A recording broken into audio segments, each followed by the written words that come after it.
السلام علیکم ورحمۃ وبرکاتہ۔ میری طرف سے تمام اہل اسلام کو عید مبارک۔ اور آج عید کے خوبصورت موقع پر ہم انتہائی خوبصورت شخصیت عاشق مدینہ عاشق رسول جناب عزت مآب میاں محمد آصف صاحب ان کے دولت خانے پر ہم حاضر خدمت ہیں، اور آج ہمارے درمیان انتہائی خوبصورت مہمان جناب مفتی محمد غلام محی الدین امینی صاحب وہ بھی تشریف فرما ہوئے ہیں، اور آج ہم عید کے موقع پر ان سے چند ایک سوالات کرنا چاہتے ہیں کہ سب سے پہلے میں اپنے جناب عزت مآب ڈائریکٹر میاں محمد آصف صاحب آپ کو السلام علیکم ورحمۃ اللہ وبرکاتہ، اور میں امید کرتا ہوں کہ آج عید کا دن آپ اپنی فیملی کے ساتھ اور بچوں کے ساتھ بہت ہی دل جمی سے منا رہے ہوں گے، اور آپ امید کرتا ہوں کہ آپ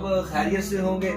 اور میں مفتی صاحب کی طرف پہلا یہ سوال یہ کرنا چاہتا ہوں کہ مفتی صاحب السلام علیکم ورحمۃ اللہ وبرکاتہ۔ وعلیکم السلام۔ میرا آپ سے ایک سوال ہے کہ آج عید کا اتنا خوبصورت دن ہے، اور اس دن میں آپ اہل اسلام کو کیا تحفہ دینا چاہتے ہیں، کہ ایسا وظیفہ دیں یا تحفہ دیں کہ وہ بندہ کرے، اور جو آپ سے بچھڑ گئے ہیں لوگ وہ ان کو زیادہ سے زیادہ اصالِ ثواب پہنچ سکے۔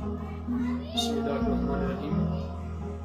روایات میں آتا ہے کہ جو آدمی عید والے دن سبحان اللہ و بحمدہ سبحان اللہ و بحمدہ 300 مرتبہ پڑھنے کے بعد مردوں کو جو رشتہ دار ہیں جو مسلمان ہیں ان کو اس سارے ثواب کرے 300 مرتبہ پڑھنا سبحان اللہ و بحمدہ، اس سارے ثواب کرے گا۔ جتنے مسلمان وفات پا چکے ہیں اللہ کی ہر مسلمان کی قبر میں 1000 نور پیدا فرما دے۔ سبحان اللہ۔ اور اس سے آگے بات یہ کہ جب وہ خود آدمی فوت ہوئے گا تو اللہ اس کی قبر میں بھی 1000 نور عطا فرما دے۔ سبحان اللہ سبحان اللہ۔ میں تمام دوست احباب کو یہ پیغام دیتا ہوں کہ بہت بڑا وظیفہ بھی ہے، بہت بڑا تحفہ بھی ہے، عیدی بھی ہے۔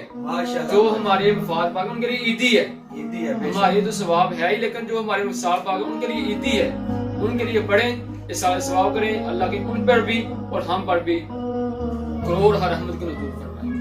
سبحان اللہ۔ بہت شکریہ جناب عزت مآب مفتی محمد غلام محی الدین، ہم آپ کا شکریہ ادا کرتے ہیں۔